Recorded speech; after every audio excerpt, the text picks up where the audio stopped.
questions.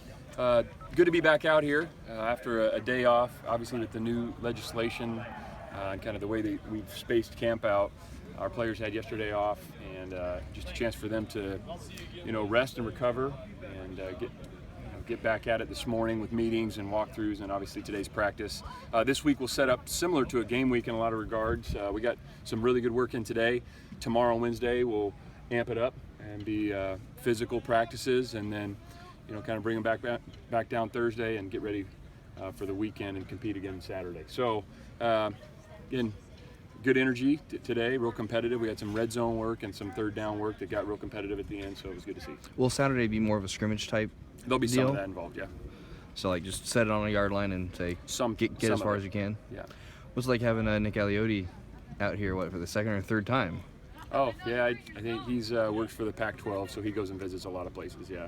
But being one, obviously both being Oregon guys, do you guys talk a little? Does he give you pointers at least a little bit, or? You'd have to ask him that. Yeah.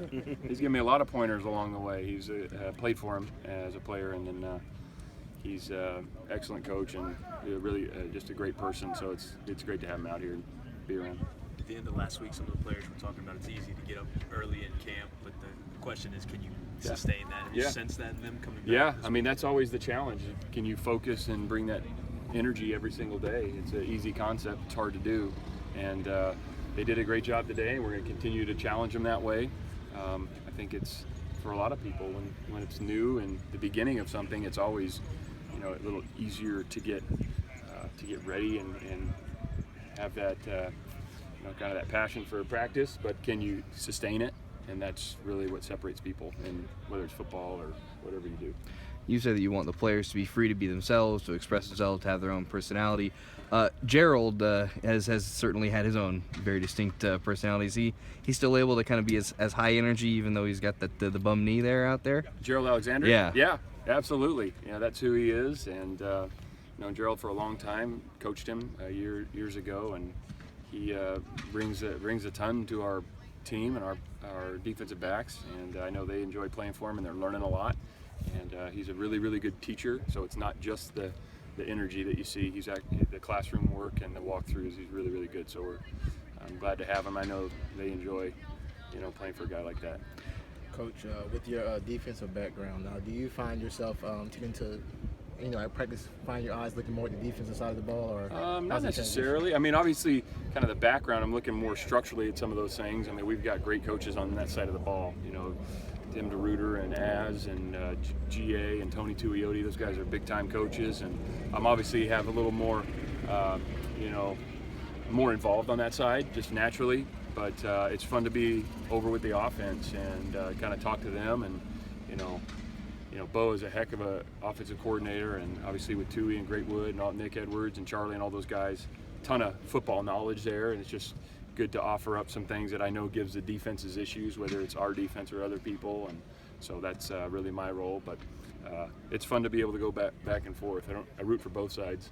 Okay, and what are some of your, in your opinion, some of the advantages of the 3-4 defense? How long you got? I mean,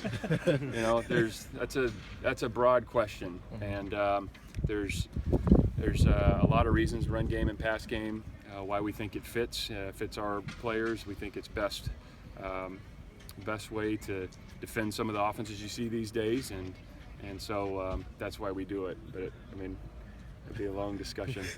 At what point did you have an inkling that GA would have a future in coaching? Probably just I got a chance to coach him his senior year, and when I telling some of the other players who are on our team now, he was the first guy on the field and the last guy to leave, and he was a really talented guy, and he ended up obviously getting drafted in the second round and played in the NFL for a long time. But it was really his approach to the game. He was very serious about it. He wanted to be good and was willing to put in the time and effort, which is more unique because everybody wants it. That's not unique, but willing to go put in the time and effort, and he took it very, very seriously, and really enjoyed being around him as a player, and then obviously kept up with him over the years and had a chance to bring him on board. We're all fortunate to get him. Any main impressions from the Saturday's action after having a couple of days to look at the film? Yeah, there was the recall after week one. There was 5 installations, 6 practices, I thought the recall and kind of taking off from spring, picking up where we left off in spring was good. Obviously, it's more difficult to evaluate, truly the football part of it until you start getting more physical.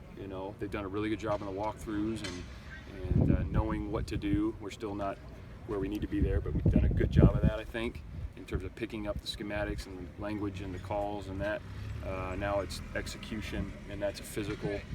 That's a physical part of it. We got to be able to go out and do it, and that takes some practice. So we're not done installation-wise, but we got a good bit in. We just got to continue to rep it, because really every single rep that we take, there's a number of people learning on that given rep. So how do you balance tackling to the ground versus just fine teaching line technique? Yeah, it's a fine line, because you drill it, and we drill it every day. It's part of our meeting structure. It's a part of our practice structure. We'll do more live tackling, whether it's in a one-on-one setting or in a team setting. We'll continue to do that because we need to do it.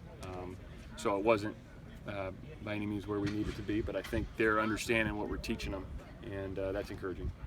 I was going to ask a couple about Looney. Yeah. Just football-wise, what have you seen from him? Yeah, he's a explosive guy. He's got good size. He's really a lean guy for being that big, and explosive, and can run and is quick. He's limited on what he can do right now, but we're expecting him to be full go here pretty quick. And I know he's antsy. He really enjoys practice, which is great, because that's a big part of it. And so it's good to have him out here, obviously, with his teammates, and for us to get to coach him, and I'm looking forward to continuing to watch him grow. He was telling us during the spring there were a couple times where he was rehabbing on the side, and you'd go over and grab him and say, hey, really pay attention to this. Is there anything you can share with us there, what you were looking at? Yeah, I mean, there's certain things we do rehabilitation-wise and we do those at certain times of practice, so the guys that are rehabbing can do that, but then there's times they need to be with their teammates in their position so they can listen and learn. And he's a smart guy, and he picks things up, and I think he has the ability to do what we're asking him to do, and so I think just the more he does it, he's still got to rep some.